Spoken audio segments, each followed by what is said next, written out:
Well, if you've been following me for a while, you know that in the past 6 or 7 months, I've been really struggling and kind of boo-hooing. And I'm not going to do that anymore. I really am not.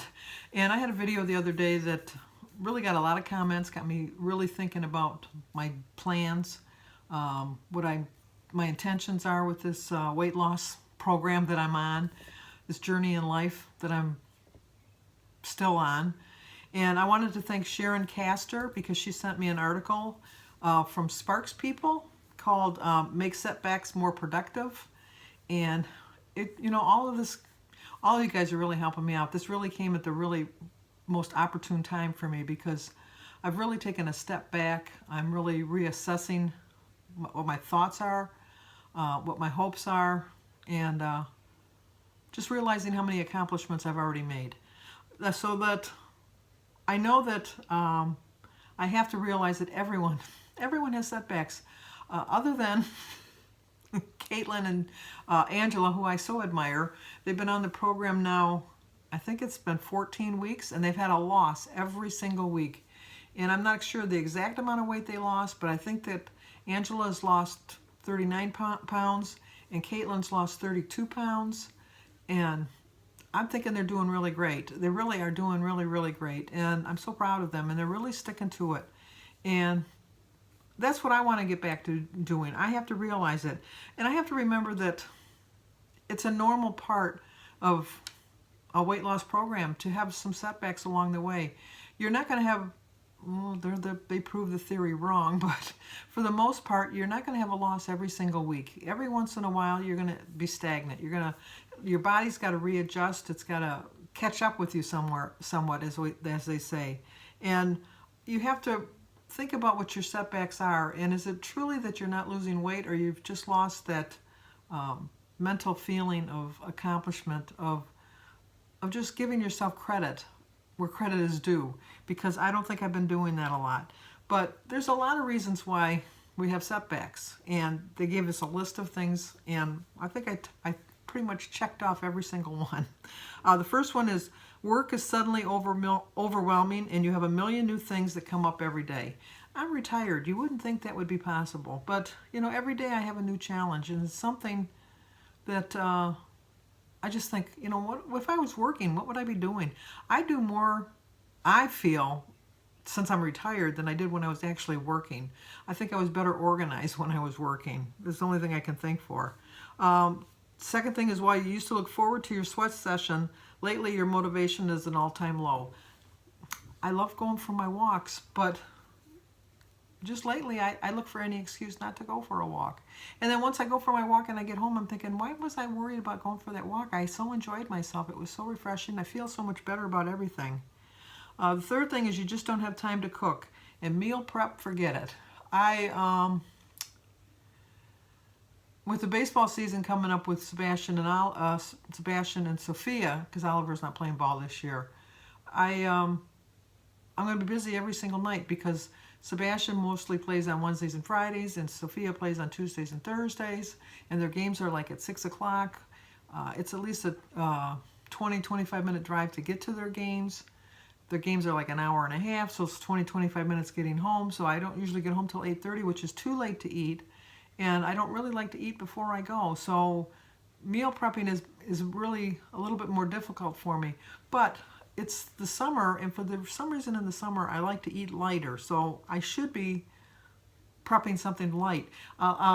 Originally, when I first started the program, Jim and I used to go twice a week to Music in the Park. And what I would do is I'd pack my dinner, and we'd put up our little armchairs, and we'd carry a little side table, and we'd put our stuff on the table, and we would eat our little light dinner. That's what I think I'm going to start doing when I go to the baseball games. I'm old. I don't care what people think. Even when I was young, I didn't care what people think. This one doesn't apply to me because I don't go to the gym, but it says the gym is slammed and you can't get to the machines you need for your daily routine. I always say I'm going to join a gym, but the truth be told, I'm just not there. I'm just not there. And especially at my age, I should be exercising more than I do. I mean, I do walk every day, but I should be doing some weight training and weightlifting and things like that. You feel tired all the time. Since I stopped eating healthy, and that's no other that's no other word for it. I just stopped eating healthy. I am feeling tired all the time. I'm falling asleep in the chair again. I haven't done that in months before. But since I've stopped eating healthy, I'm falling asleep in the chair. I don't travel, but it says you often have to travel for work or pleasure. I don't, other than my baseball games that I'm going to be going to, I don't have to a lot of traveling. Or you're injured. Luckily, I have no injuries. There's a lot of people. Lainey over at Lainey's Life has bad feet, but yet she still gets out there and walks. She does her little exercise on her little, I don't know what it's called. It's like a little round, bouncy trampoline. She does things. She doesn't stop her. You have family gatherings often, and they're not exactly trying to eat as healthy as you prefer. Does that sound familiar? My family is not on any kind of a program. And I cook for what they like, not what is healthy for them. And that's my fault because I'm the one controlling the meal. I'm the one preparing it. I'm the one that's deciding what they're going to eat. And I've been making some poor choices lately. And I can modify the things I cook to make them a little more Weight Watcher friendly and still something that they wouldn't know about. I could do that. And you have to learn from your failures. And they used an example of Thomas Edison, that he tried for 5 months, 7 days a week, to try to figure out how to work a battery. And he was doing all these different kind of batteries, and he was trying and kept failing and failing. And then finally somebody came in and was looking at him, and they were feeling pity for him. And they said, oh my gosh, I feel so sorry for you. You've been working for months and months on this, days and days on end, hours and hours, and you still haven't accomplished anything. And he said, what are you talking about? I've gotten so many good results. And they go, how can you say that? You still don't have a battery working. And he says, yes, but now I know what doesn't work. And that's so true. Now I know what's not working. And it's taken me a while, but I finally figured out what's not working for me. And I'm going to start doing better with it. I really am, because let's face it, I got nowhere else to go. I have to start doing better. And you need to do these 4 steps to really help you out. The first thing is you need to learn to forgive yourself for having a setback. Give yourself a pep talk. You guys really gave me some really tough love on Sunday. And let me tell you, it was tough love that I absolutely needed at that point. I took it all in. I listened to all of your comments. I really prayed on it really hard, and it really helps me. It really helps me out. Not everybody has a YouTube channel, but everybody has a friend out there that who could really support them if they just let them know how much they're struggling. And be your own best friend. Think of how you would talk to a friend and talk to yourself that way. I know I say this all the time, but I keep forgetting it.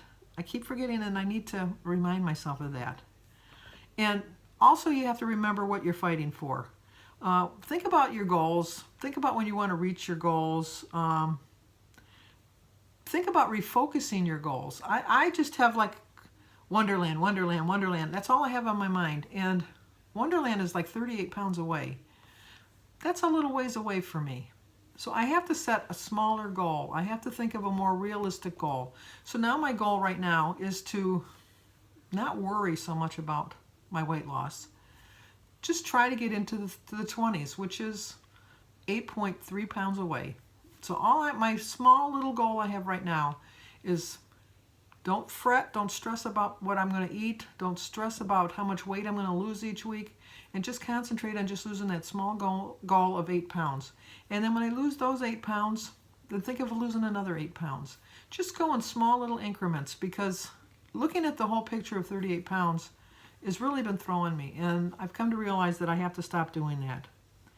And then, like Edison, I have to start realizing that I can learn from my setbacks. I can learn about what is going on with me. I can learn where I can be successful. I've learned that I can't be perfect Monday through Friday, because I'm going to pay for it on Saturday and Sunday. I go perfectly well. And then on the weekends, I just think I need to reward myself by going off track. I need to eat what I want to eat during the week, and I need to eat what I want to eat 7 days a week, not just 2 days a week, or even just 1 day a week, because just that 1 day is enough to do me in. It really is. And also, I have to remember that the most important thing I have to do after a setback is to reach a small, small goal. So my small, small goal for the month of June is to lose 5 pounds. That's because today's the 22nd. So between now and July 1st, I want to lose 5 pounds. I'm going to do it because it's the smallest of small goals. And it still won't get me into the 20s, but I'll feel a sense of accomplishment that, you know what, I'm a little bit closer to the 20s. Because once I hit that 5 pounds, then I'll just do the next 5 pounds. And just keep going. And what I need to do is write it down and just remember that I'm not going anywhere. And as long as I'm losing weight or staying the same, right now at this point in my journey, staying the same is better than gaining, because I have gained in the last 7 months 11 pounds. And I'm tired of gaining, because if I keep doing it, I'm going to be back to where I started. So right now my goal is, don't stress about the scale. Try to lose a little bit of weight, but if you don't lose any weight, at least stay the same. At least stay where you're at. Don't be gaining any more weight. And I know that. So I know that I need to continue going to my meetings. I was like stressing so much about going for free. You know, in the whole scheme of things, I'm worth $56 a month. I mean, that is more money than I want to spend. I'll be honest. I don't want to spend $56 to Weight Watchers going every month for something that I shouldn't have to worry about doing anyhow. And it just makes me wish, which is never going to happen, because it's kind of rewarding you for bad behavior. But if you only needed to lose 20 pounds and then you go to Weight Watchers and you reach your 20-pound goal, you can go for life then, and you can never gain your weight back. But people that have to lose like 100, 150, you have such a long way to go. I wish there was some little incentives along the way that they could, you know, knock like 3% off your price or something. I know it's not going to happen because it's a business, but you know what? You can live in a dream world if you really wanted to. But that's never going to happen, so I have to be realistic with that, and I have to be realistic and know that you can do it. I can do it too, and I will do it. And it's just going to take me a little bit longer, and stop setting such unrealistic goals for myself. To give you some examples of a setback formula. The first one is to give yourself a pep talk, which you should include forgiving yourself if necessary. I need to forgive myself for going crazy on the weekends. I'm tired of setting that pattern for myself. This week, I'm just eating what I want to eat when I want to eat it. I'm figuring it into my points. And I had a very heavy pointed breakfast this morning. But then I planned out the rest of my day. So I'm going to stay within my points, even though I use too many points for my breakfast. And I forgive myself for doing that.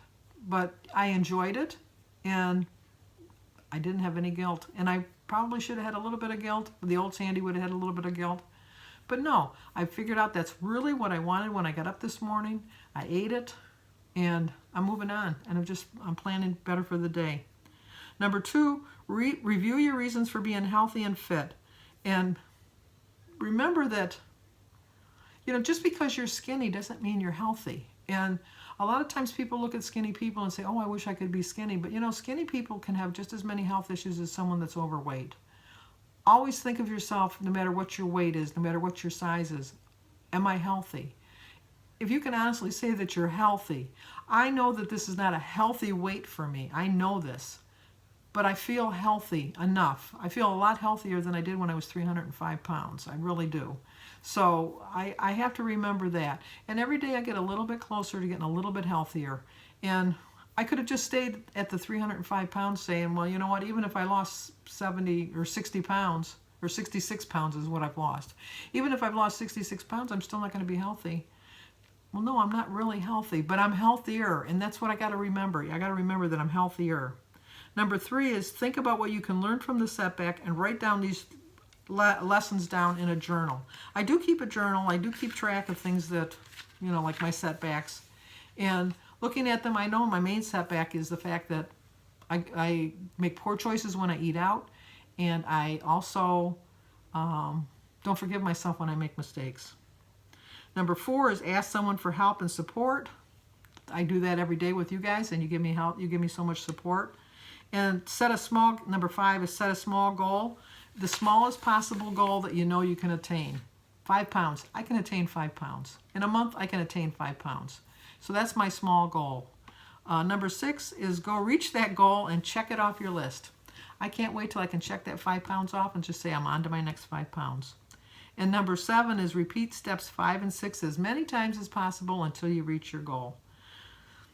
That's what I'm going to do. I really have to remember that, because there's so many things in life that, you know, like if you didn't learn from your mistakes, you're doomed to repeat them.